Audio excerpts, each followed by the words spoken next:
po' di più, qualcosina di più.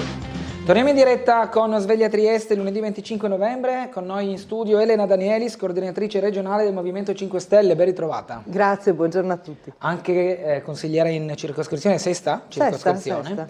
e che quindi ha il polso sia da un punto di vista regionale che quello locale, poi se vuole andare su temi San Giovannini o San Luigini ci possiamo tornare senza problemi. Allora, abbiamo subito una telefonata in partenza di trasmissione, buongiorno.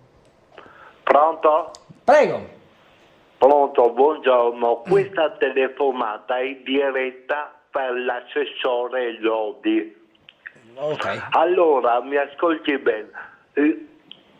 Sì. Pronto? Sì, allora non è ospite nostra, Dunque, però glielo possiamo riferire. Questa telefonata è in diretta all'assessore Lodi. Sì. Lei ha fatto un'intervista a metà ottobre dicendo che a novembre ci sarà l'appalto per la piscina terapeutica. Bene, non c'è stato nulla e dunque gli dica all'assessore Lodi o dica la verità o non dica più niente, perché è inutile prendere in giro a noi disabili, perché è ora di finirla. Dica quando ci sarà sta benedetta acqua marina, perché non è corretto da parte vostra questo. In più ho fatto 9 telefonate a Sveglia Trieste parlando con vari assessori e tutti fanno finta di niente e non ne parla, e dunque gli dica all'assessore Lodi che o dica la verità come stanno le cose per questa benedetta piscina, o se no non dica più niente, perché prenderci in giro è ora di finirla a noi disabili. D'accordo.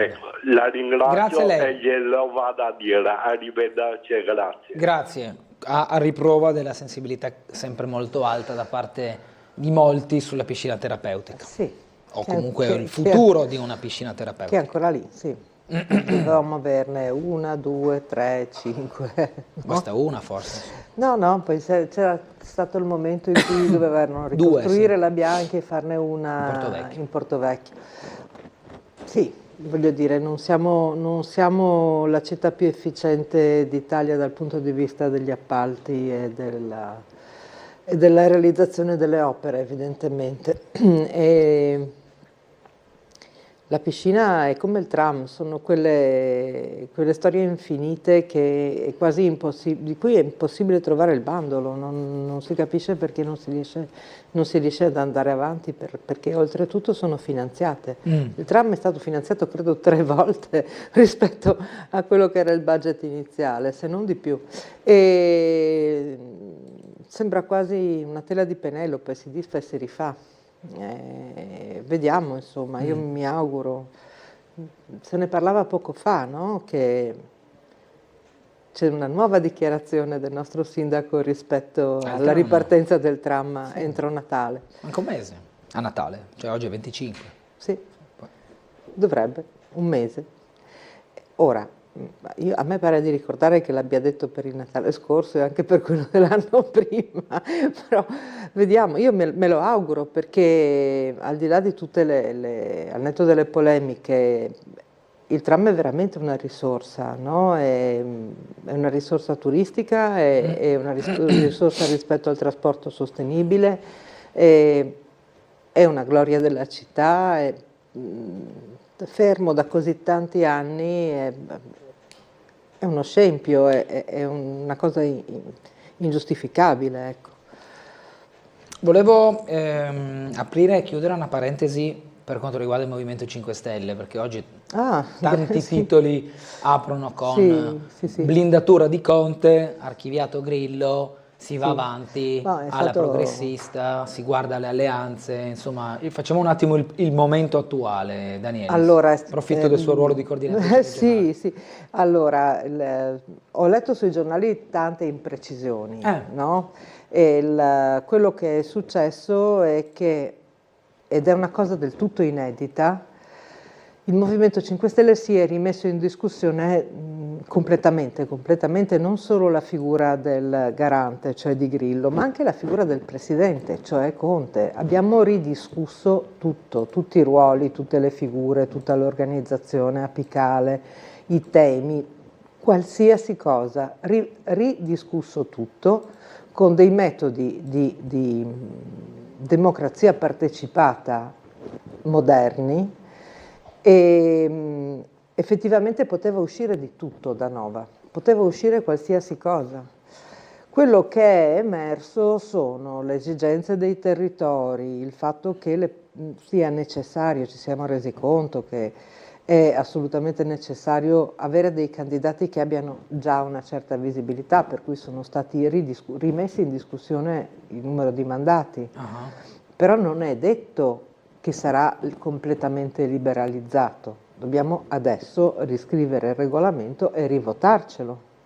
Potrebbe cambiare leggermente. Dopodiché è emerso che ci riconosciamo in un campo progressista, ma il che non significa necessariamente che ci vincoliamo a una grande alleanza con la sinistra italiana piuttosto che col PD o con quello che è. E dopodiché, anzi, siamo usciti come indipendenti, che vuol dire di volta in volta si capirà con chi è più interessante o chi ci somiglia di più ogni volta, no? E dopodiché è uscito che il garante dovrebbe avere un ruolo onorifico o non averlo affatto, perché in questi ultimi anni Grillo non è stato di grande aiuto.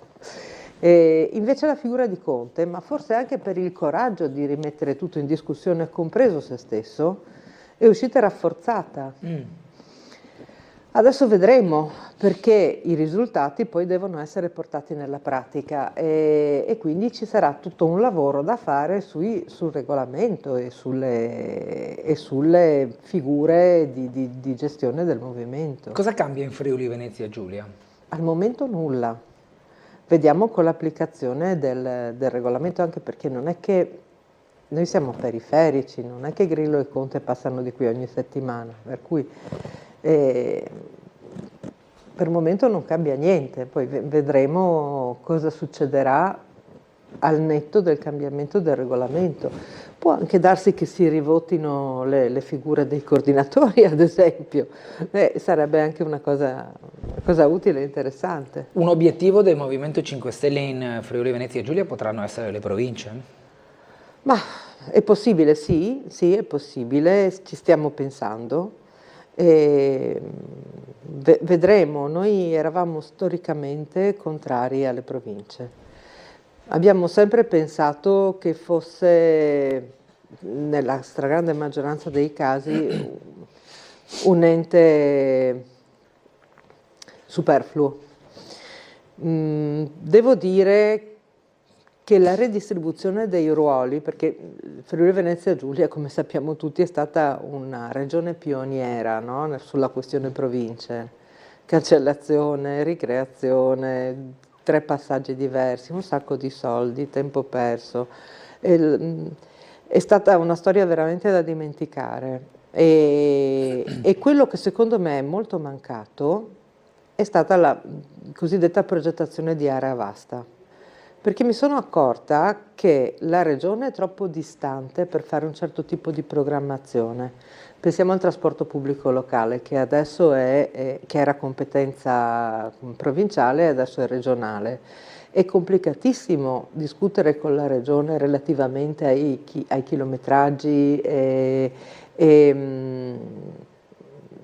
decidere dei veloci cambi di tratta in occasione, che ne so, di qualche evento, aggiungere delle corse indispensabili in certi momenti o cambiare, cioè è come se la regione fosse troppo distante rispetto a certe cose e i comuni del resto hanno una visione limitata. La provincia di Trieste fa un po' eccezione perché comune e provincia non è che, però pensiamo alla provincia di Udine che è enorme. Allora lì veramente credo che in certo qual modo Non so se sono mancate le province o è mancata la lungimiranza nel riorganizzare gli enti locali dopo la sparizione delle province. Però certo quella è una cosa da ripensare. Andiamo a sentire una telefonata. Buongiorno. Buongiorno a lei e suo ospite, sono Gino. Prego. Buongiorno. Scusi, ma io non ci ho capito niente. Di cosa? Per 5 Stelle adesso si è collocato a sinistra. Allora, che immagine della società dà? È perché il mercato regola la società o è come dice la Costituzione che il mercato deve servire al sociale? Quindi la prospettiva che dà i 5 Stelle qual è? Europeista, non è europeista? Vuole che l'Italia rimanga in Europa con tutte le regole di Bruxelles oppure che si diventi nuovamente indipendente con la sua moneta? Cosa vuole sto 5 Stelle? Non si è capito, si è capito solo che hanno creato una struttura utile a chi è dentro per posizionarsi sulle varie seggiole. Grazie e buongiorno. Grazie Gino.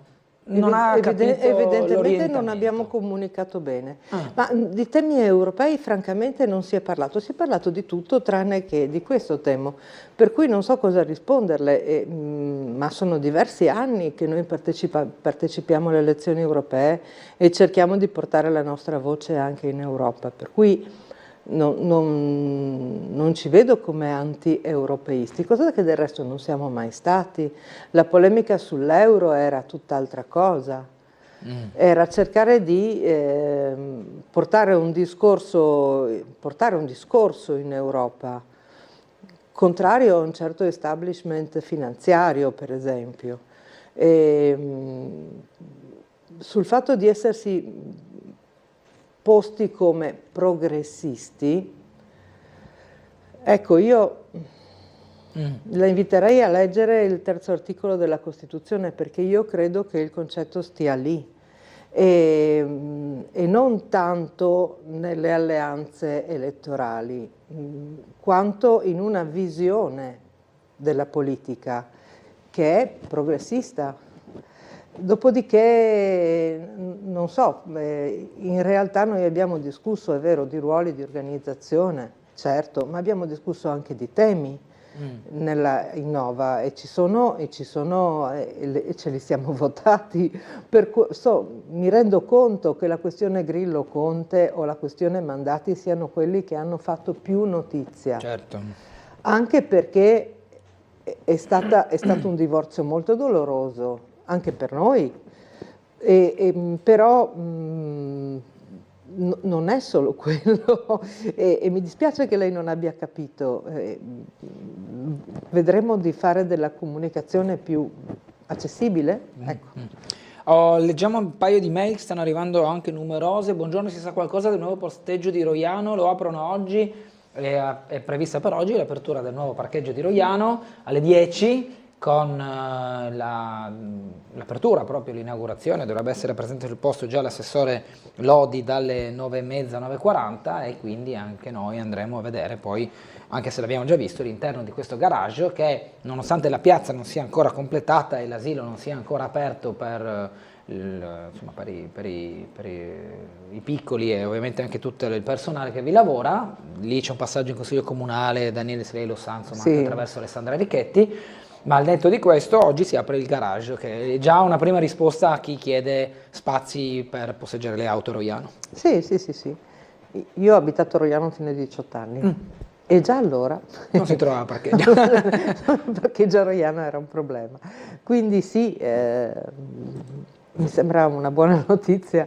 La prima volta che ho visto questo progetto doveva essere il 2017 o il 2018, perché io ero in consiglio comunale da poco, 2017 credo, ed era una delle poi altre versioni di quel progetto era passata al vaglio del consiglio.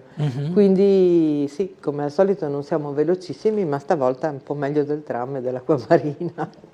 Una mail dice: buongiorno, mi fa piacere che il Movimento 5 Stelle abbia cambiato lo statuto, spero che il movimento abbia delle sedi dove i cittadini possano rivolgersi. Forza Movimento, Forza Conte, Forza Onestà. Grazie. Non avete sedi nel territorio? In realtà no, stiamo cercando di aprirne una almeno a Trieste, la stiamo cercando, vediamo insomma, ma il budget è limitato perché insomma, il Movimento 5 Stelle non è mai stato ricco, abbiamo sempre restituito tutti i rimborsi elettorali e quindi per noi è un po' un problema dal punto proprio economico. Sì. Andiamo a leggere ancora, quindi adesso sono come gli altri, dal movimento dell'onestà al partito del magna qui e magna là. Per fortuna ho creduto solamente al movimento dalle origini, quei pochi conoscenti fedeli rimasti al movimento si stanno ricredendo anche loro, quindi un deluso che ci scrive. Mi dispiace, io sono dentro dalle origini direi e ho seguito tutti i passaggi del movimento, io invece trovo che ci sia tanta più democrazia nel movimento di oggi. Noi pensavamo all'inizio che un movimento orizzontale si autoregolasse. In realtà il fatto di non avere regolamenti, di non avere cioè di non avere tutte quelle regolette interne, quella gerarchia interna che noi rifiutavamo all'inizio, invece di portarci a una democrazia assoluta e fluida, ci portava verso una totale discrezionalità, nel senso che a seconda di come veniva costituito un gruppo locale o di chi ne faceva parte, veniva fatta una politica quasi completamente diversa. E le decisioni venivano prese in modo poco trasparente. Quindi il fatto invece di sapere oggi chi fa cosa, che è quello lo scopo di un regolamento, e quali sono i limiti dei mandati di ognuno, ci rende più trasparenti e più democratici. E almeno questa è la mia esperienza dall'interno, sì, no? Sì. E quindi sì, trovo che sia un passaggio che dovevamo fare. Abbiamo cominciato ormai 3 anni fa a farlo, cioè non è una cosa recentissima. È come se adesso stessimo facendo il punto di quello che è successo negli ultimi 3 anni. Sentiamo una telefonata. Buongiorno. Pronto? Prego. Buongiorno a voi. Buongiorno. Senta, io allora comincio a chiedere scusa per questa mia telefonata che non riguarda se la politica o diciamo discorsi politici appunto, anche perché certi discorsi politici mi mettono in imbarazzo, sono imbarazzanti. Comunque veniamo alla telefonata, io telefono per avere un'opinione, magari così, la mia personale soddisfazione, diciamo, sull'incidente, mi riferisco all'incidente di Basovizza. Allora, quella povera signora, perché finire in quel modo tragico per una battuta del calcio è inammissibile. Però telefono per l'uso che si fa delle parole e mi riferisco anche ai giornalisti. Allora, questa signora è stata definita una sportiva. Io sono contrario a dire che la caccia è uno sport. Ho sentito la signora era sportiva da molto tempo, praticava questo sport. Ecco, è inammissibile secondo me. Allora una persona che alla mattina si alza, imbraccia un fucile, si mette a camminare in mezzo a un bosco. Voglio dire subito che non sono né vegano né vegetariano né radicale per quanto riguarda né animalista, diciamo. Però imbraccia un fucile e va in cerca di un qualcosa di vivo, comunque vivo, sia un uccellino, sia un cinghiale, non mi interessa. E dire che questo è uno sport per me è un'offensiva, è un'offesa per tutti gli sportivi, perché equiparare l'uccisione di un qualcosa di vivo all'entusiasmo della conquista della Coppa Davis, di un gol, di una partita di pallacanestro, mi riferisco anche al dottor Gullotta che lo so che è molto sportivo, lo sento anche nelle sue cronache. Non credo che ci metterebbe lo stesso entusiasmo dichiarando ecco è stato ucciso un coniglio, un cinghiale, un qualcosa del genere. Dunque l'uso delle parole è importante. Certo. A me di quella signora dispiace moltissimo, ma tutti quei signori che erano a Basovizza non sono dei sportivi, ma sono semplicemente dei cacciatori. Scusate lo sfogo, grazie, buona giornata. Grazie. Guardi, io condivido con lei la veduta di sport, ecco, del termine sport. Sì, questa telefonata è perfettamente nelle nostre corde, nel senso che noi sono anni che cerchiamo di limitare o abolire la caccia, perché la pensiamo esattamente come questo signore. Abbiamo tentato più volte in regione, purtroppo la lobby dei cacciatori in regione Friuli Venezia Giulia è piuttosto potente, però al di là della questione morale, è giusto o non giusto andare, svegliarsi la mattina, imbracciare un fucile e andare a ammazzare un animale in un bosco, la questione è anche di sicurezza e ordine pubblico, no? Mi scambiavo proprio stamattina con Alessandra Richetti un po' di informazioni, perché ha presentato una mozione in consiglio proprio sul tema, no? E leggevo nei suoi appunti tutta una serie di considerazioni importanti, cioè per esempio l'associazione vittime della caccia, che non sapevo neanche esistesse, lo scopro dagli appunti della Richetti, dice che nella stagione venatoria 21-22 ci sono stati in Italia 80 incidenti venatori con 21 morti e 59 feriti. Allora Alessandra dice e lo chiede nella sua mozione che sarebbe necessario delimitare, definire aree di caccia a rischio ridotto, perché una cosa è l'incidente venatorio quando due cacciatori si sparano fra di loro, una cosa è quando viene ucciso un passante. Certo, uno che voglio dire, Basovizza è piena di sentieri dove le persone portano a spasso i cani. Quanti cani sono stati uccisi dai cacciatori per sbaglio? Bisogna regolamentare gli orari della caccia, limitando le attività venatorie a determinati orari della giornata, magari meno frequentati da altre persone, e l'obbligo di un abbigliamento ad alta visibilità, che capisco che possa rendere meno semplice non essere individuati dalle prede, però rende molto più semplice essere individuati dai passanti, che voglio dire mi sembra prioritario, visto il numero di incidenti. È vero che in Friuli Venezia Giulia, ma lo leggevo in un articolo di un cacciatore stamattina, l'ultimo incidente mortale risale al 2007. Però, perché? No? Allora, ci sono modi migliori per morire e penso che sia importante mettere mano, a proposito di regolamenti, anche a questi regolamenti. E credo che se non riusciamo ad abolirla completamente, comunque ridurre l'impatto della caccia sul nostro territorio e il pericolo che questo costituisce sia a questo punto diventato prioritario. E ringrazio l'ascoltatore per questa telefonata, anch'io penso che la caccia non sia uno sport. Beh, sì. Su questo mi ritengo d'accordo, almeno sul termine sport, insomma, almeno io lo vedo in un'altra maniera, ma a prescindere dalla sensibilità di tutti. Le leggo una mail, o meglio la riassumo. È stata fatta nei giorni scorsi una conferenza stampa in Piazza Volontari Giuliani, perché la Trieste Terminal Passeggeri si prende cura di alcune aiuole di quell'area.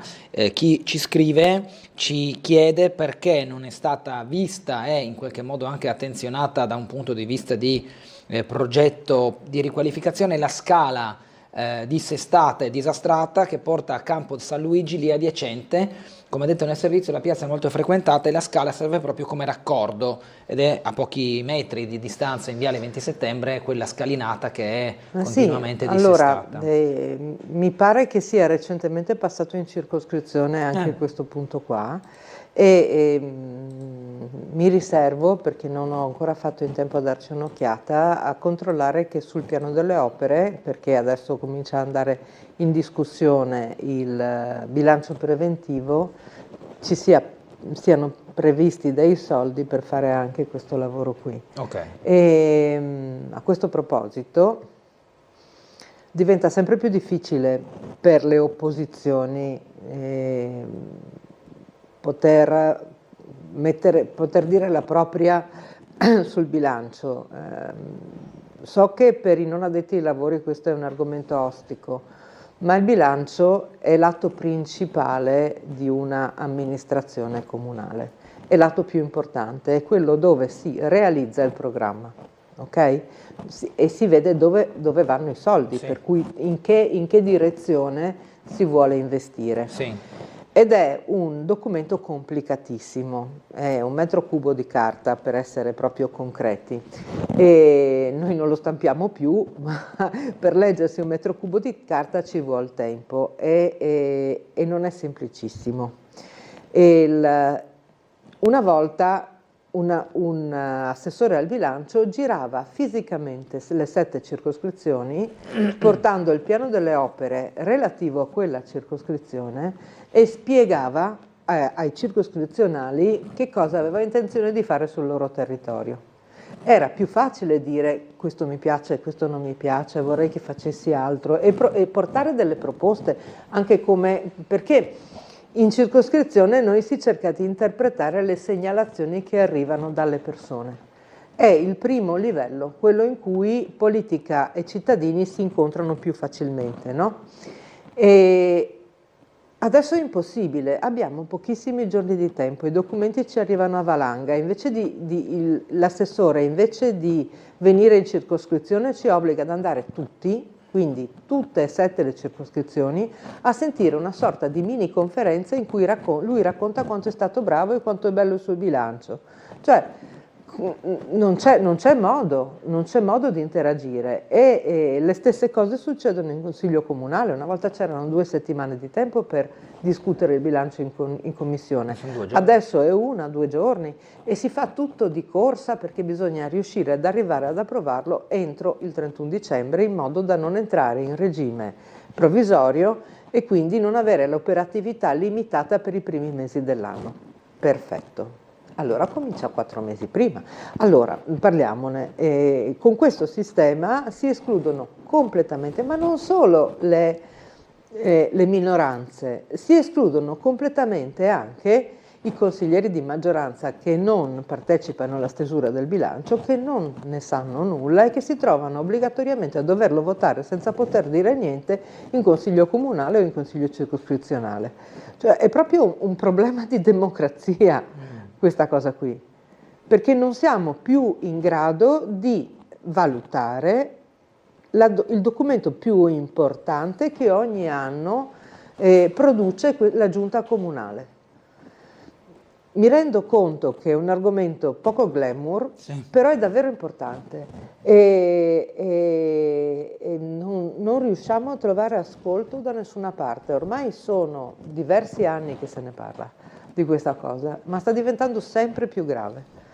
Allora, dobbiamo andare in pubblicità, una breve pausa, torneremo tra poco.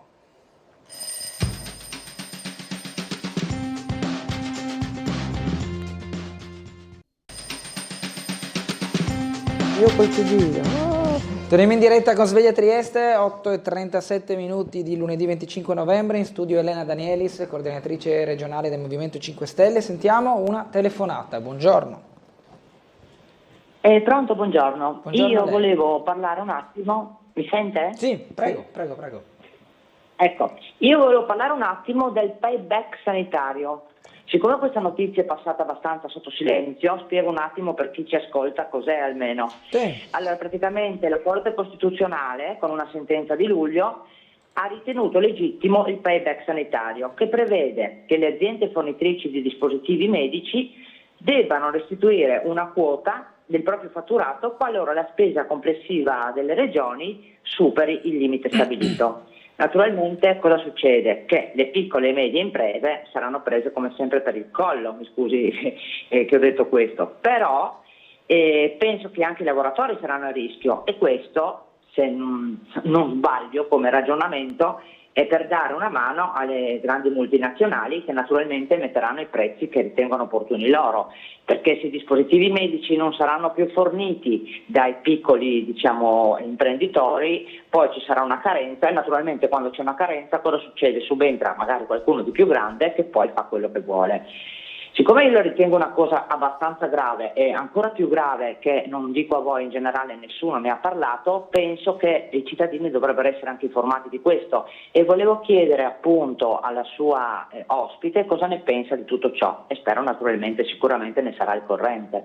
Vi ringrazio e buona giornata. Grazie, lo leggiamo anche dal sito della Confcommercio. La Corte Costituzionale ha confermato il 22 luglio scorso la legittimità costituzionale di fondo del payback, il meccanismo che impone alle aziende che riforniscono di dispositivi medicali le regioni e i loro sistemi sanitari di concorrere allo sforamento dei tetti di spesa. La questione di legittimità costituzionale del payback era stata sollevata da una sentenza del TAR del Lazio dello scorso 24 novembre e da allora la palla era passata direttamente alla Consulta, alla quale spetta l'ultima parola. Ebbene, secondo la Corte, il meccanismo del payback sui dispositivi medici presenta diverse criticità, ma non risulta irragionevole in riferimento all'articolo 41 della Costituzione quanto al periodo 2015-2018. Questo un po' il riferimento, ma anche temporale, in cui si è dedicata la Corte Costituzionale. Danielis. Una questione spinosissima, spinosissima.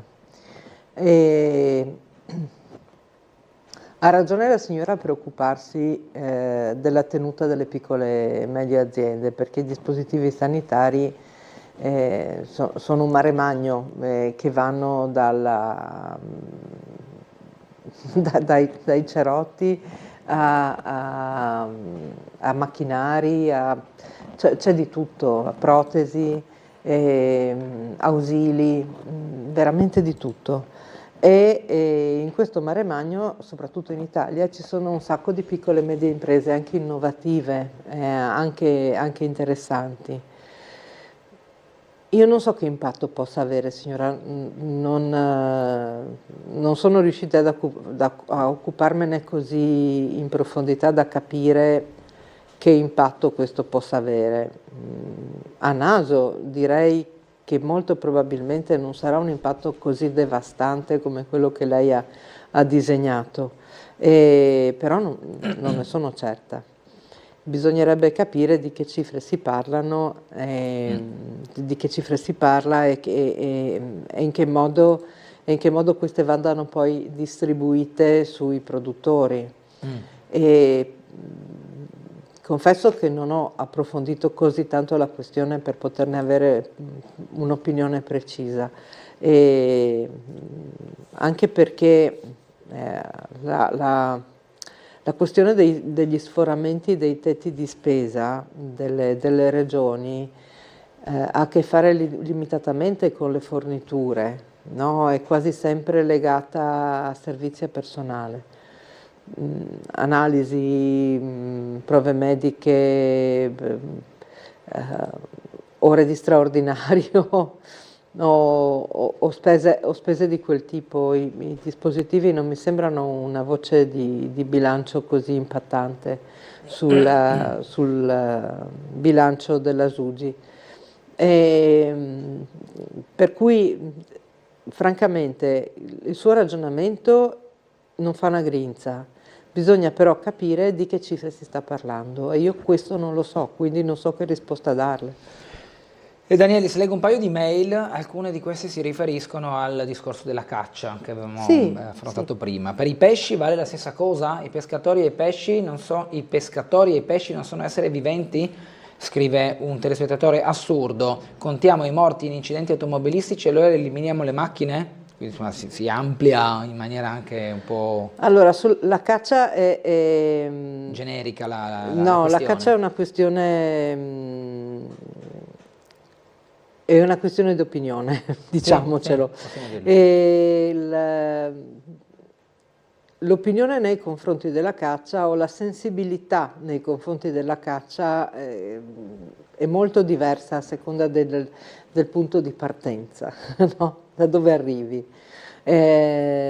Sono d'accordo con la signora o con chi ha scritto che la pesca sportiva è molto simile. E è un discorso assolutamente paragonabile.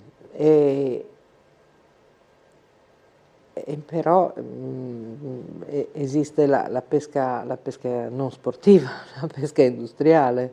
Noi mangiamo carne e pesce abbastanza, più o meno tutti, certo c'è una minoranza nobile di vegetariani e vegani che evita di mangiare animali e di uccidere sostanzialmente, però la stragrande maggioranza della popolazione italiana mangia carne e pesce. Allora, di cosa stiamo discutendo? Stiamo discutendo di un hobby che è opinabile. La caccia come la pesca? Sì, sicuramente, sicuramente. A Trieste viene un po' più difficile perché molti di noi hanno pescato, avevano genitori che pescavano, la pesca è una cosa piuttosto diffusa, più diffusa della caccia. Sì, senza dubbio. E quindi viene anche difficile considerarla allo stesso modo, ma non c'è dubbio che la signora abbia ragione, di principio è assolutamente la stessa cosa. Altra mail invece dice: sono d'accordissimo con la telefonata del signore su come vengono usate le parole sport sull'uccisione di povere creature. Questo per avere anche un'opinione diversa. Buongiorno, oggi escono i termini orizzontale e verticale fluidi. Prima c'erano scatolette di tonno, vaffa, alla casta e sardine. Saluti, Patrizia, sui 5 Stelle.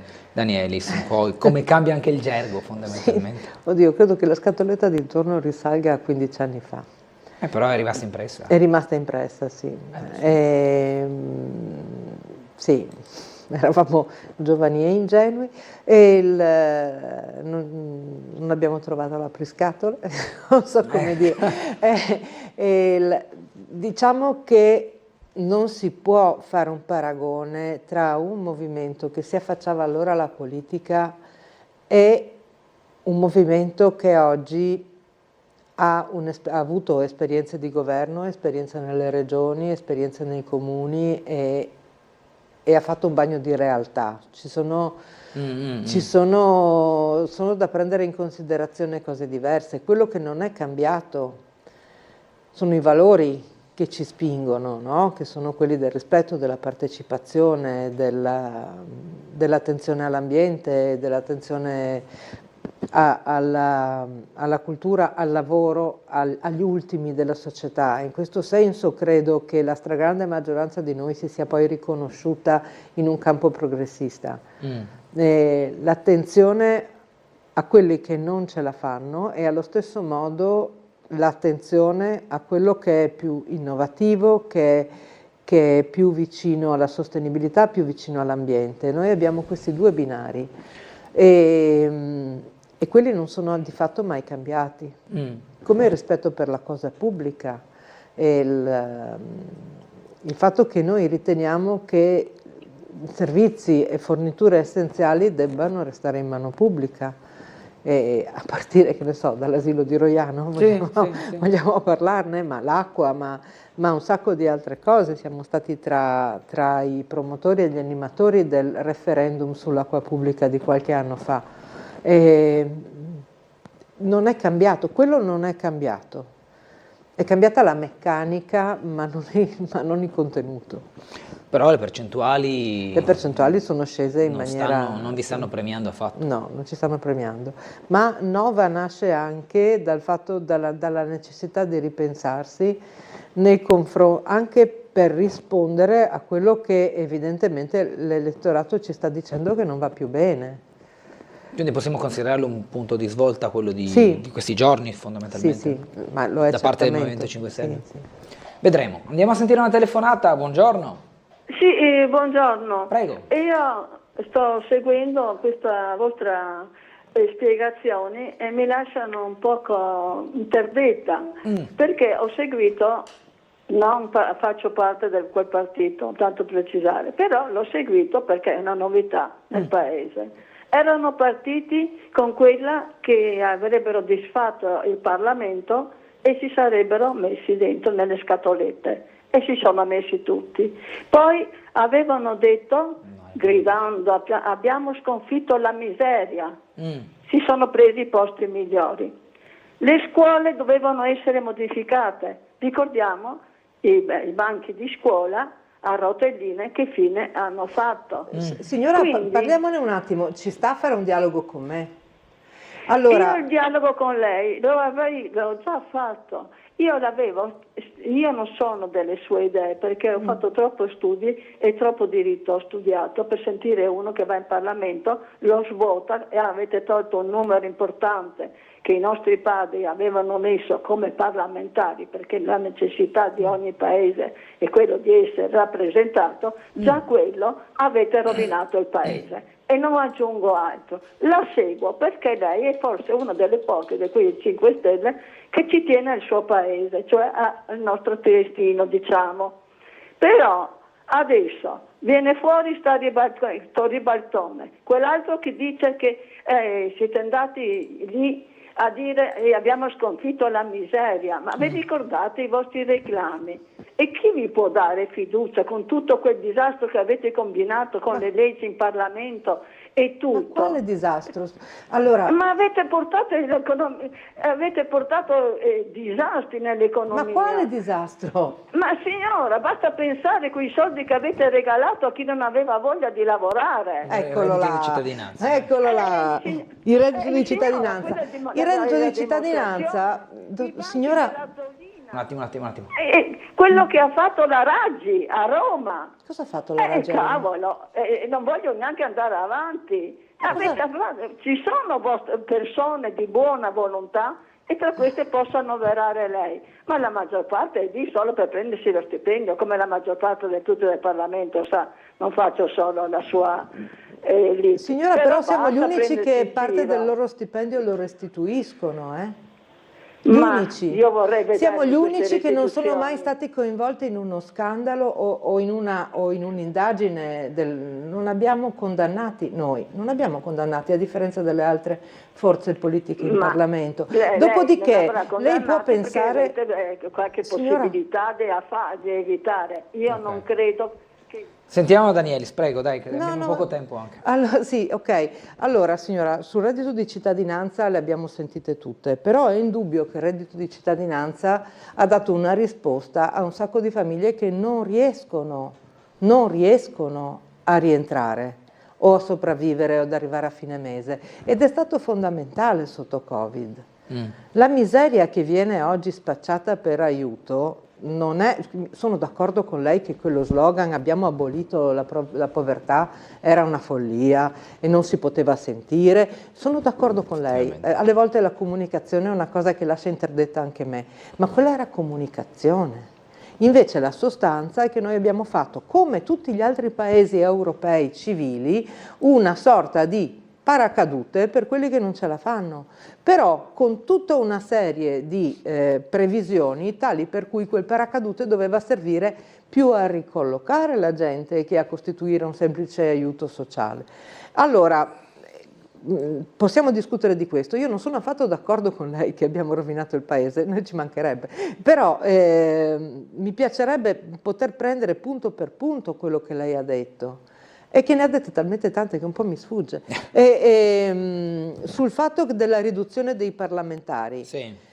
Ma, signora, confesso che anch'io ero perplessa, però se noi facciamo il paragone tra il numero di parlamentari che c'è in Italia e quello che c'è negli altri paesi europei, guardi che non siamo tanto distanti, gli altri paesi europei mica sono in crisi di democrazia.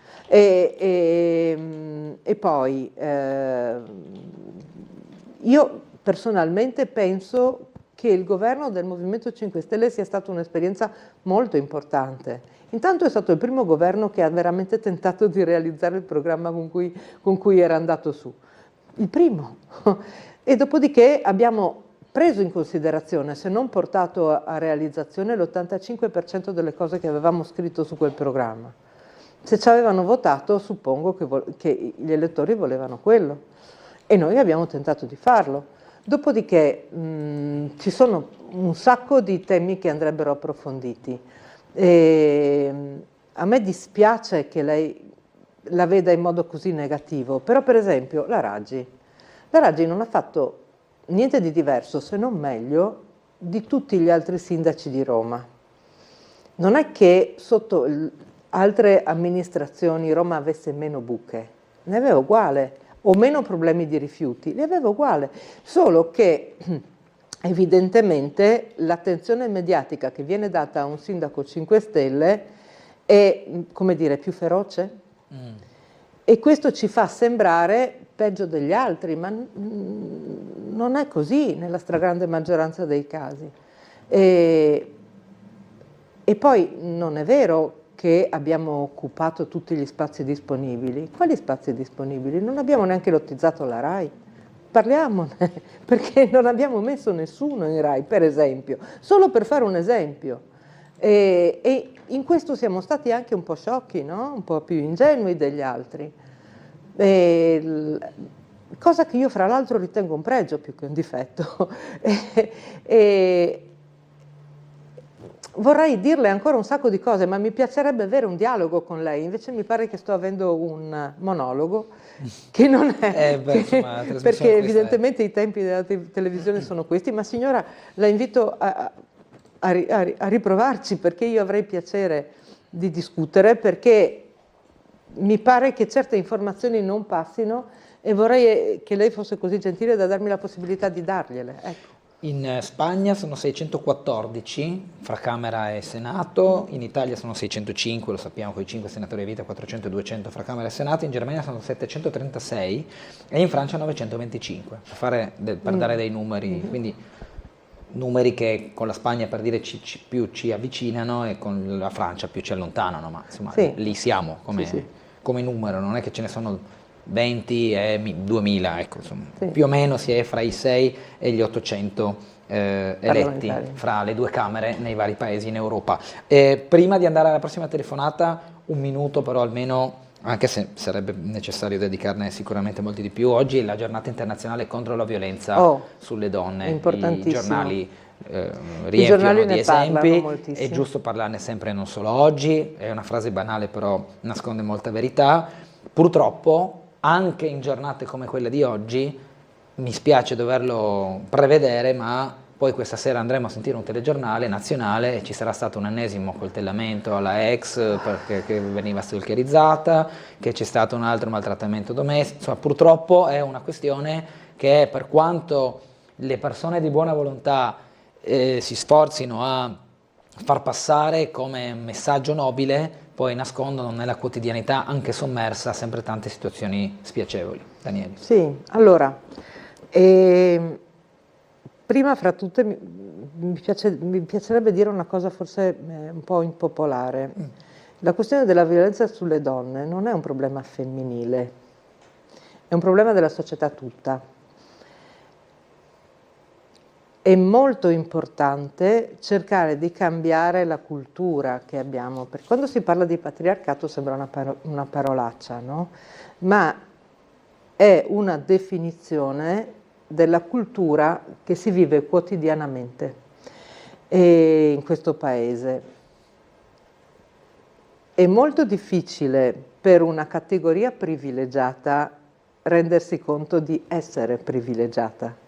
Per questo la parte maschile di questa società non si rende affatto conto, nella stragrande maggioranza dei casi, che essere donne diventa un handicap, molto spesso.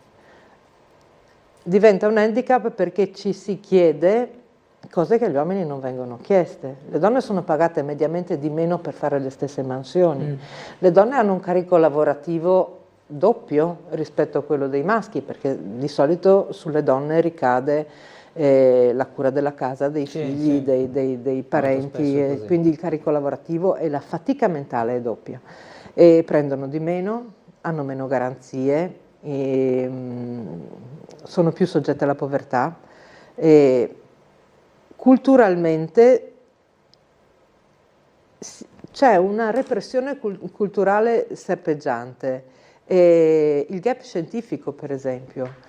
Le ragazze sono mediamente molto più brave dei maschi alle superiori e non solo nelle materie letterarie, ma anche e soprattutto nelle materie scientifiche. Però al momento dell'iscrizione all'università le facoltà scientifiche sono scelte in percentuale da molte meno donne.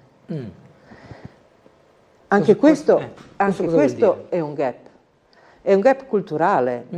Si viene spinte verso professioni di cura, per cui quindi la lei dice maestra, che non è più la volontà singola a prevalere, ma quella della società. È un'aspettativa della società. È un'aspettativa della società. E l'aspettativa della società riflette la cultura della società. Quando si parla di patriarcato si parla di questo peso di aspettative che ricade sulle donne e che è di matrice culturale e che dovrebbe essere cambiato e che è la radice profonda da cui vengono fuori fenomeni terribili come quelli della violenza domestica e del femminicidio. Le faccio una domanda, poi prometto che andiamo alla telefonata. È d'accordo sulle quote rosa? Io personalmente sì. Io credo che il nostro paese sia profondamente immaturo da questo punto di vista e che abbia bisogno dell'aiutino. E l'aiutino sono le quote rosa, che non sono una riserva indiana, come tanti dicono, ma sono come dire, un vantaggio in partenza un modo per chi è in realtà, per chi subisce in realtà come dire, non mi viene la parola giusta, ma uno svantaggio, sì, non volevo utilizzare la stessa, però sì, di fatto uno svantaggio. E quindi sì, io sono d'accordo sulle quote rosa. Una penalità, diciamo così. Ah, grazie, non mi veniva, era proprio penalità la parola che stavo cercando. Però non crede che da un punto di vista aziendalistico sia antimeritocratico? Cioè, se da un lato nella società è giusto, come dice lei, normalizzare un processo che non è stato ancora messo a regime, cioè quello di una parità che deve essere logica, salariale, di mansione, di trattamento, se io sono un imprenditore e devo prendere 10 dipendenti, io non vado a vedere se è maschio o femminile, io vado a vedere la qualità. Sono d'accordo, ecco. Però quello che succede in Italia è che se sono imprenditore non assumo una donna tra i 20 e i 35 perché mi vai anni. In maternità. Perché mi va in maternità. Allora, c'è una soluzione semplice. Equiparare il congedo di maternità a quello di paternità. Esatto. A quel punto l'imprenditore non ha problemi a scegliere un maschio o una femmina perché il problema ce l'avrebbe con tutti e due. Esatto. E queste sono le misure che andrebbero prese in un paese non patriarcale. Chiaro, chiaro. Sentiamo la telefonata, poi dovremo salutare Elena Danielis. Buongiorno. Pronto, buongiorno. Prego. Difatti sono proprio in tema per questo. Sì. Allora, io volevo solo dare un mio pensiero, parlando tanto di patriarcato, giusto? E anche specialmente nelle TV grandi, diciamo, tra virgolette, però se osservate ci sono certe trasmissioni, tipo quiz, che non ho mai visto una donna a condurre. Fanno solo trasmissioni di livello di soubrette, se pensi di cuoco, di cucina, tutti questi programmi qua, però di quiz no. Poi posso dire una cosa, che io da ragazzina ho lavorato come pulitrice e ho subito non un abuso, ma nel senso che questa persona si è avvicinata a me, ma io essendo pulitrice non ero a livello minore, diciamo. Allora ho continuato a lavorare là, stando zitta perché avevo paura di essere io spostata, perché sicuramente io sarei stata spostata, non questa persona che era di certo livello, però sono andata avanti così, per paura di essere spostata, perché comunque anche se denunciavo, non so, cioè, anche per questo le persone non denunciano o abusi o varie cose, no? Proprio perché sono comunque messe in secondo piano. A mio pensiero, un punto di vista, no? Sì. Questo qua volevo chiedere alla ospite, grazie, molto gentile. Sono Susanna, grazie. Grazie Susanna. Grazie Susanna. C'è anche questa componente di paura, perché chi è soggetto a una molestia, a una molestia o una vessazione, chiamatela come molestia mi pare un termine giusto, poi ha paura di perdere il lavoro, di avere un feedback negativo per eventuali, una referenza negativa per altri, cioè avere un riscontro negativo pro futuro. Sì, e anche qui bisognerebbe, ma è sempre un fatto culturale, perché dal punto di vista normativo le norme esistono. ma è un fatto culturale. Bisogna far sì che la società cambi a tal punto in cui è il molestatore che ha paura di molestare, perché sa che è lui che avrebbe le conseguenze più negative. E finché noi non cambiamo l'atteggiamento che la nostra società ha nei confronti delle donne, questa cosa, il rischio della molestia e la paura di essere poi non solo molestate, ma anche di subire delle conseguenze negative a seguito di una denuncia, questa cosa non cambierà. È una questione culturale e la cultura viene cambiata da tutti, maschi e femmine. Bene, dobbiamo andare in pubblicità. Grazie Elena Danielis, grazie a voi. Movimento 5 Stelle, che è stata con noi questa mattina. Buona giornata e buon lavoro. Grazie.